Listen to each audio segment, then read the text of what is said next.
नमस्कार, स्वागत आहे तुमचं माझ्या यूट्यूब चॅनलमध्ये, ज्याचं नाव आहे स्वामी भक्ती मराठी. महाशिवरात्री अतिशय प्रभावी आणि सुंदर असा हा दिवस आहे.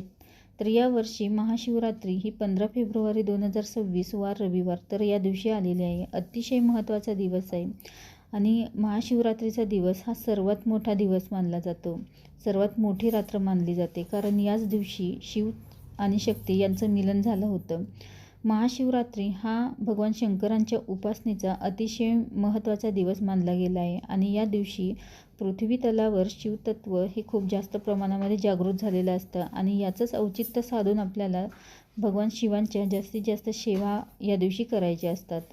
जे तत्व खूप जास्त प्रमाणात जागृत झालेलं असतं, तर ते आपल्यापर्यंत यावं, आपल्या ज्या काही अडचणी, दुःख, संकट आहे तर ते दूर व्हावे यासाठी आपल्याला या दिवशी सेवा करायच्या असतात आणि काही उपाय देखील आपल्याला या दिवशी करायचे असतात. तर महाशिवरात्रीच्या दिवशी आपल्याला शिव मंदिरामध्ये जाऊन आपल्याला शिव मंदिरातून शिवपिंडीवरून एक वस्तू आपल्याला आपल्या घरी घेऊन यायची आहे. तर ही वस्तू घरी आणल्यानंतर जो काही आपल्याला आपला कर्जबाजारीपणा असेल किंवा लक्ष्मी प्राप्तीसाठी आपल्याला हा प्रभावी उपाय करायचा आहे. तर ती कोणती वस्तू आपल्याला घरी घेऊन यायची आहे आणि त्या वस्तूचं काय करायचं आहे, तर याबद्दलची संपूर्ण माहिती आपण या व्हिडिओमध्ये बघणार आहोत. तर व्हिडिओ स्किप न करता संपूर्ण बघा आणि जे कोणी नवीन असेल या चॅनलवरती तर सबस्क्राईब करा. तर बघा, या दिवशी शिवतत्व हे खूप जास्त प्रमाणात जागृत झालेलं असतं आणि त्यामुळेच या दिवशी जो कोणी भगवान शिवांची जशी जमेल तशी सेवा करतो, तर त्याच्यावर भगवान शंकर हे प्रसन्न होतात आणि या दिवशी आपण जर भगवान शंकरांची थोडी जरी सेवा केली तरीही त्याचं आपल्याला फळ मिळतं. तर महाशिवरात्रीच्या दिवशी आपल्याला शिवमंदिरातून ही एक वस्तू घरी आणायची आहे किंवा घरात देखील तुम्ही हा उपाय करू शकता, पण शक्यतो मंदिरातच करा, कारण मंदिरामध्ये जेवढी सकारात्मकता असते तेवढी घरामध्ये नसते. त्यामुळेच हा उपाय आपल्याला मंदिरामध्ये जाऊनच करायचा आहे.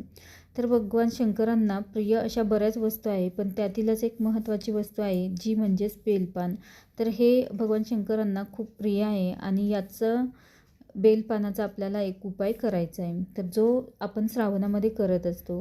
तुम्हाला मासिक धर्म असेल, सुतक असेल, विटाळ असेल तर तुम्ही हा उपाय करू नका. तसेच ज्यांच्या घराच्या समोर बेलपानाचं झाड आहे तर त्यांना महाशिवरात्रीच्या दिवशी बेलपान हे आपल्याला तोडायचं नाही. त्याच्या आदल्या दिवशीच आपल्याला बेलपान तोडून ठेवायचं आहे, पण चुकूनही आपल्याला बेलपान हे महाशिवरात्रीच्या दिवशी तोडायचं नाही. तर 108 बेलपत्र तुम्ही घेऊ शकता किंवा तुमच्याकडे जितके मिळतील तितके देखील तुम्ही घेऊ शकता आणि हे बेलपत्र अर्पण करत असताना शिव अष्टोत्तरी नामावलीचे तुम्ही पठण करू शकता किंवा फक्त ओम नमः शिवाय या मंत्राचा जप करून देखील तुम्ही हे बेलपत्र अर्पण करू शकता. बेलपान अर्पण केल्यानंतर थोडा वेळ थांबून तेच बेलपान आपल्याला एक बेलपान घरी घेऊन यायचं आहे. जे आपण अर्पण केलेलं बेलपान आहे तर तेच आपल्याला घरी घेऊन यायचं आहे आणि घरी आणल्यानंतर ते बेलपान आपल्याला आपल्या पाकिटामध्ये ठेवायचं आहे. तर यामुळे आपल्या आयुष्यामध्ये कधी दरिद्री, दुःख, संकट येत नाही असे म्हटले गेले आहे. त्यासाठीच हे बेलपत्र असावे, म्हणजेच त्यासाठीच आपल्याला हे बेलपत्र घरी घेऊन यायचं आहे. तसेच आपण जेव्हा पशुपती व्रत करत असतो तेव्हा प्रत्येक सोमवारी आपण कमलगट्ट्याचं जे काही मणी आहे तर तो आपण शिवपिंडीवर अर्पण करत असतो. तर त्याप्रमाणेच आपल्याला याही दिवशी आपल्याला एक कमलगट्ट्याचा मणी घ्यायचा आहे आणि तो आपल्याला शिवपिंडीवर अर्पण करायचा आहे आणि भगवान शंकरांना प्रार्थना करायची आहे की हे भोलेनाथ, मी तुम्हाला अर्पण केलेले कमलगट्ट्याचे मणी मी घरी घेऊन जात आहे आणि कमलगट्टा हा माता लक्ष्मीला प्रिय आहे आणि जो कोणी या कमलगट्ट्याच्या माळेवर जेव्हा विष्णू गायत्री मंत्राचं आणि लक्ष्मी गायत्री मंत्राचं पठण करत असतो तर त्याच्या घरामध्ये आर्थिक चणचण कधीच भासत नाही. आणि हे कमलगट्ट्याचे मणी भगवान शंकरांच्या पिंडीवर अर्पण करून जेव्हा आपण घरी घेऊन येतो तेव्हा आपल्याही घरामध्ये कधीच आर्थिक चणचण भासत नाही. तर घरातील कोणालाही तुम्ही हा उपाय करायला सांगू शकता.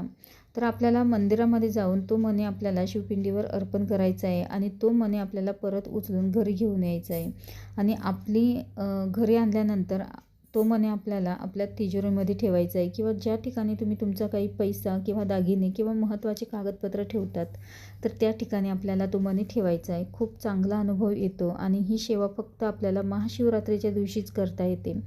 त्यामुळे आवर्जून तुम्ही महाशिवरात्रीच्या दिवशी हा उपाय करून बघा.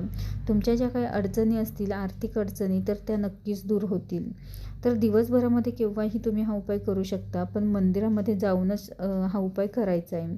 कारण मंदिरामध्ये खूप जास्त प्रमाणामध्ये सकारात्मकता असते आणि त्यामुळेच आपल्याला हा उपाय तिथे जाऊनच करायचा आहे.